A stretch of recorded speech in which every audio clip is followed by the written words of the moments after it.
Very good morning to all of students. मैं Arvind Yadav APS classes Kudwar से biology zone. तो आज बात करेंगे हम लोग बायोलॉजी के दूसरे चैप्टर पर, यानी कि ह्यूमन रिप्रोडक्शन का जो एक स्पेशल टॉपिक है अपने आप में, खासकर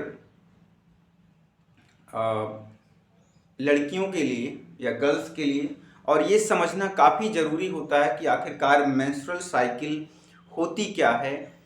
इसमें कापुलेशन या हम मेटिंग बिहेवियर को अगर देखेंगे तो ये चीज़ें काफ़ी इम्पॉर्टेंट होती है, खासकर इन युवाओं में। तो उन सब सारी बातों को, सारी घटनाओं को हम लोग समझने वाले हैं। आखिरकार ये ऋतुस्राव, मासिक धर्म, माहवारी होता क्या है। तो अगर जैसे बात करें कि जो ये मेंस्ट्रुअल साइकिल है, तो ये मेंस्ट्रुअल साइकिल जो होती है, इसमें महिलाओं में या हम कहें कि लड़कियों में हर मंथ में 26 से 28वें दिन के बाद उनके अंडाशय और उनके गर्भाशय, यानी कि जो ओवरी है और जो यूट्रस है, उसमें 26 से 28 दिन के अंतराल पर कुछ परिवर्तन होते रहते हैं। और उसी परिवर्तन को ही आर्तोचक्र या मेंस्ट्रुअल या माहवारी या मासिक धर्म, रजोधर्म कहते हैं। तो ये बातें आपको स्पष्ट समझ आ गई। तो अब हमें ये समझना है आखिरकार ये जो मेंस्ट्रुअल साइकिल है ये किस जीवों में होती है।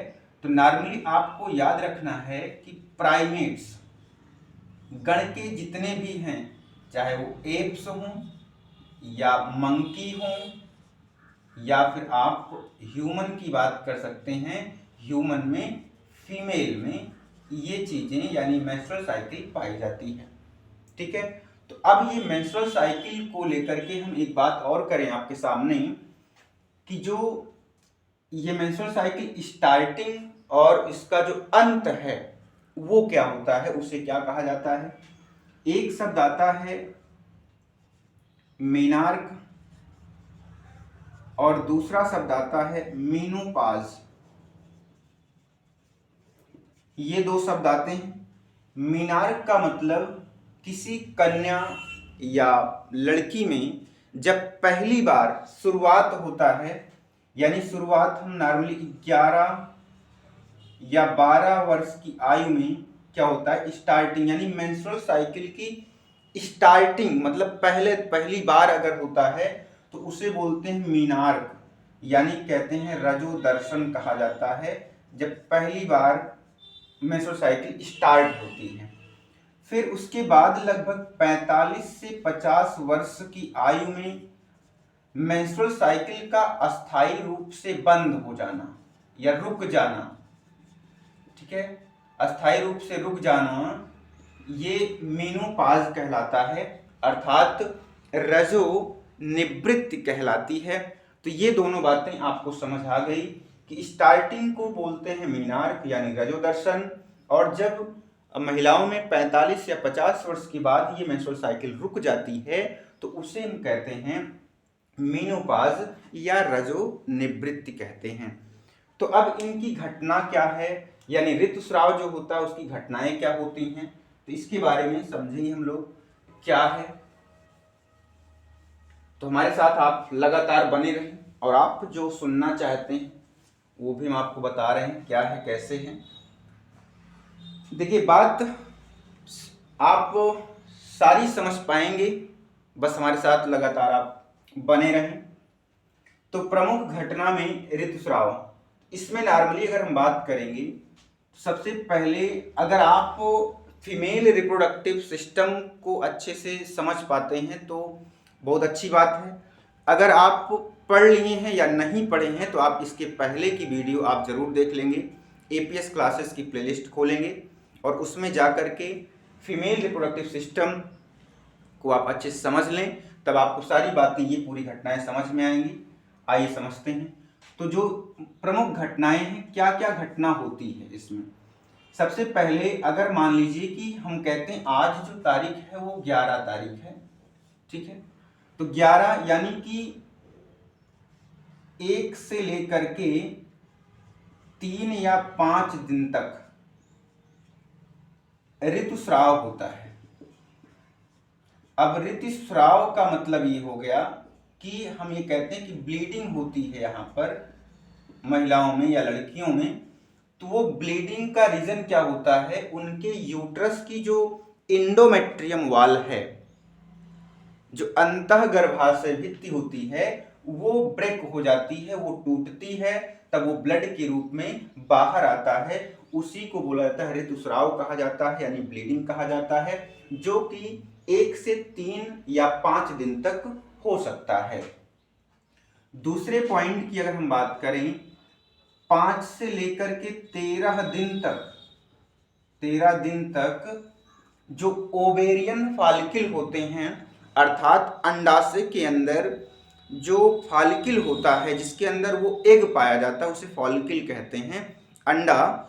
तो उस अंडे का मैच्योरेशन होता है, यानी 5 से 13 दिन तक वो फॉलिकल जो है, फॉलिकल मैच्योर होता है, यानी परिपक्व होता है। और क्या होता है भाई, तथा जो ये एंडोमेट्रियम की वाल यहाँ पर टूटी थी, ये वाल, इस वाल की क्या होगी, मरम्मत होगी, यानी रिपेयरिंग, यानी एंडोमेट्रियम की वाल जो टूट गई थी, वो ब्लड के रूप में बाहर आया था, तो वही लेयर जो है एंडोमेट्रियम की वाल 5 से 13वें दिन के बीच में फॉलिकल मैच्योर होगा, यानी अंडा जो है वो मैच्योर हो जाएगा, और जो ये एंडोमेट्रियम वाल टूट गई थी, वो उस वाल की फिर से मरम्मत हो जाती है, अर्थात फिर से वो बन जाती है, प्रोलिफेरेटिव हो जाता है वहां पर। तो ये प्रवस्था, ठीक है ना, मरम्मत किसकी होती है, एंडोमेट्रियम की। अब बात आते हैं सबसे जरूरी बात यहाँ पर, अब बात 14वें दिन। अब ये जो 14वें दिन का प्रोसेस है, इसमें क्या होता है, इसमें होता है ओव्यूल्यूशन। अब ओव्यूल्यूशन क्या होता है, अंडोत्सर्ग जिसे कहते हैं।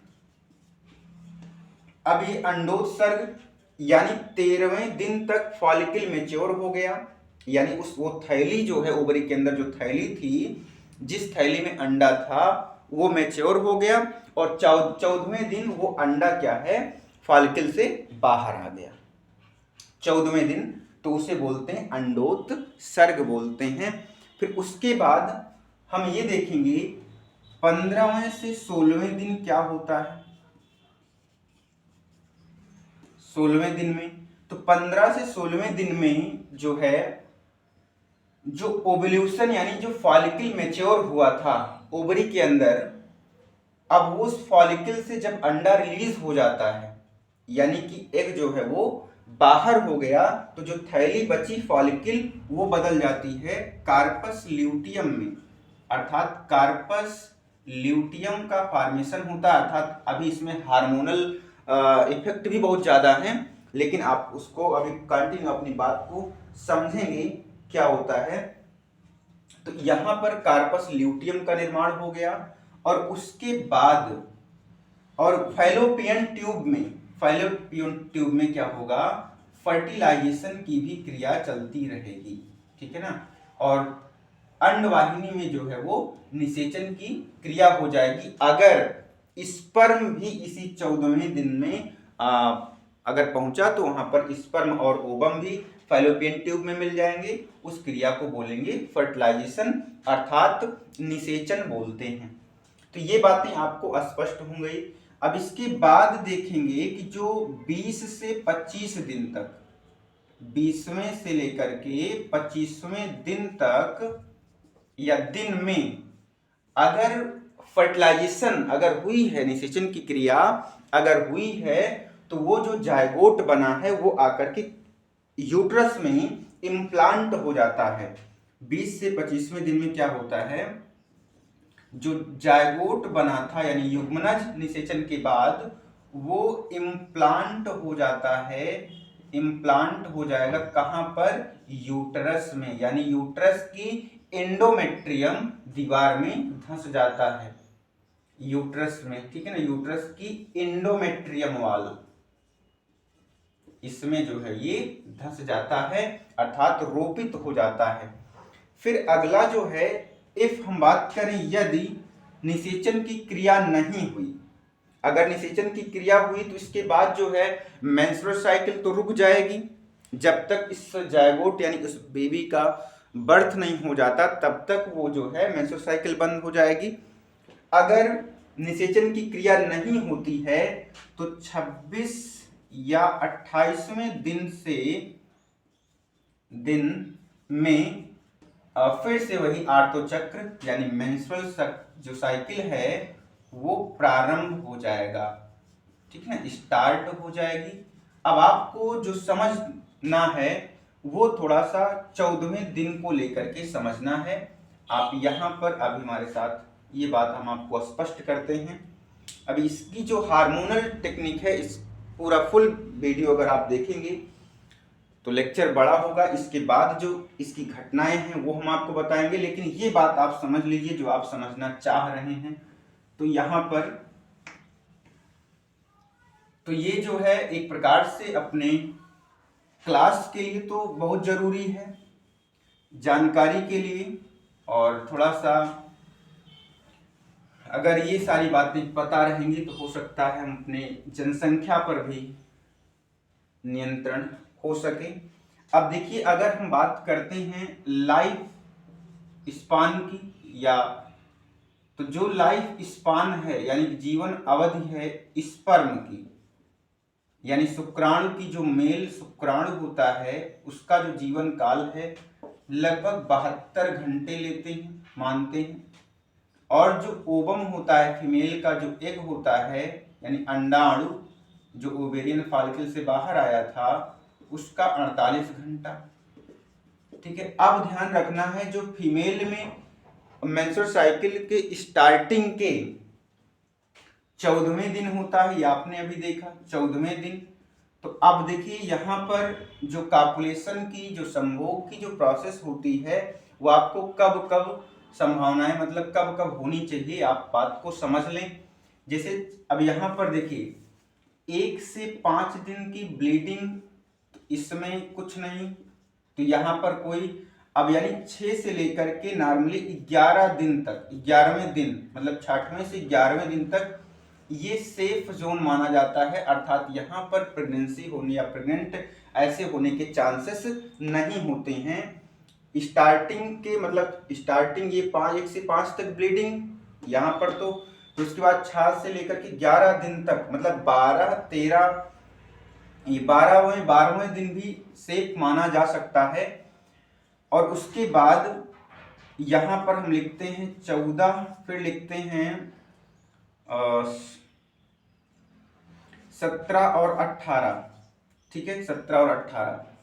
तो देखिए जैसे यहाँ पर 14 के पहले आपका 12 और 13, फिर इधर 15 और 16, तो ये इतना दिन जो है, ये जो है मेटिंग अगर होती है मेल फीमेल की, अर्थात इतने दिन में 12वें दिन, 13वें, 14वें, 15वें और 16वें दिन, यानी कि हम मोटा हिसाब करें 5 दिन में अगर स्पर्म और ओवम ये आपस में फ्यूज हुए तो जायगोट बनने की पूरी संभावना रहती है, अर्थात प्रेगनेंसी की संभावना पूरी बनी रहती है।